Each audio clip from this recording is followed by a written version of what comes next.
Seorang wanita di Kabupaten Cirebon, Jawa Barat bernama Nur Hayati mengaku merasa kesal dan kecewa dengan tindakan aparat penegak hukum. Pasalnya, dirinya yang melaporkan kasus dugaan korupsi Kepala Desa Citemu, Kabupaten Cirebon, justru menjadi tersangka. Nur Hayati merasa janggal dengan proses hukum yang tengah berjalan. Diketahui proses penyelidikan kasus dugaan korupsi ini sudah berjalan selama 2 tahun. Ungkapan kekesalan Nur Hayati itu dituangkannya dalam video yang kemudian viral di media sosial.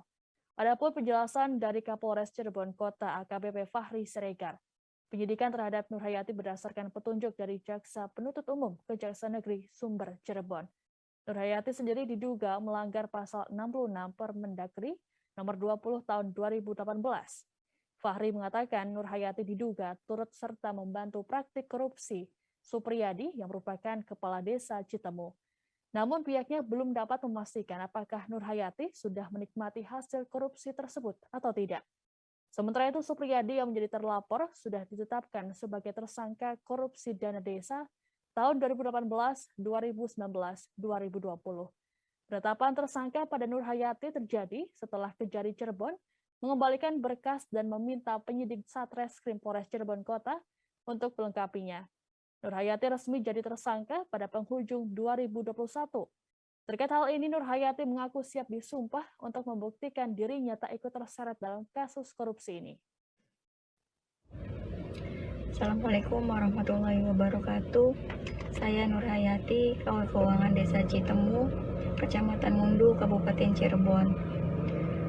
Dengan video ini, saya ingin mengungkapkan kekecewaan saya terhadap aparat penegak hukum, di mana dalam mentersangkakan saya yang pribadi yang tidak mengerti akan hukum itu merasa janggal.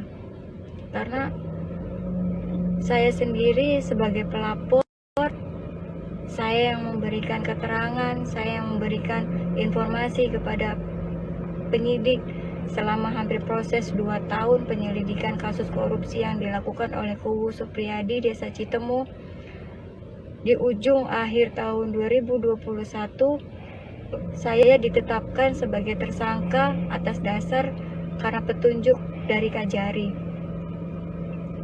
Dalam penyampaian surat tersangka ke saya, yang waktu itu disampaikan langsung oleh Kanit Tipikor sendiri mengatakan bahwa, "Bu, sebenarnya saya itu berat ngasih surat ini kepada Ibu.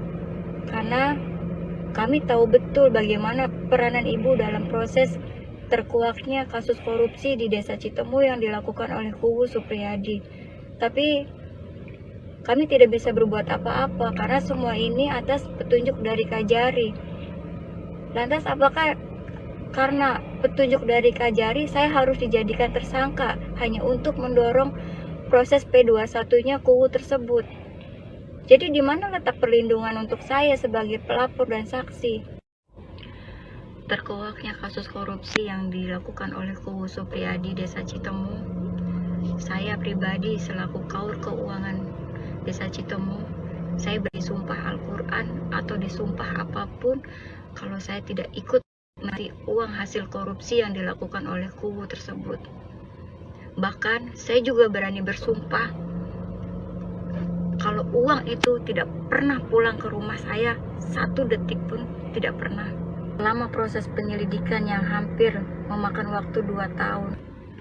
Dari waktu, tenaga, keluarga saya, terutama anak-anak saya yang jadi korban.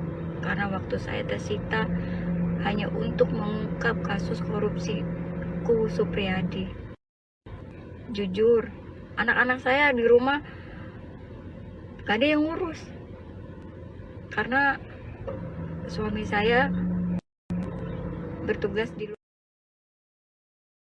Pendalaman dan pemeriksaan ini dapat dibuktikan bahwa tindakan yang dilakukan oleh saudari Nur Hayati ini kategorinya termasuk perbuatan melawan hukum.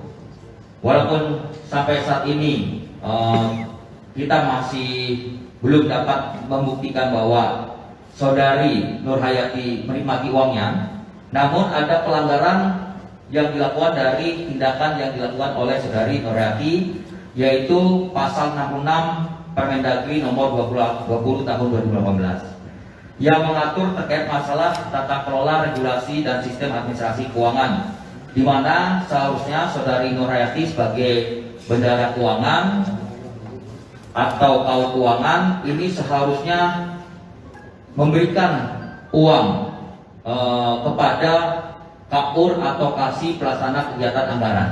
Akan tetapi uang itu tidak diserahkan kepada KAUR dan Kasih Pelaksana Kegiatan, namun diserahkan kepada kepala desa atau KU, dan kegiatan ini sudah berlangsung selama 16 kali atau selama 3 tahun dari tahun 2018, 2019, dan tahun 2020. Sehingga tindakannya tersebut dapat merugikan keuangan negara, dan tentunya ini melanggar pasal 2 dan 3 Undang-Undang Nomor 31 Tahun 1900. Jangan lupa subscribe, share, komen, dan like ya.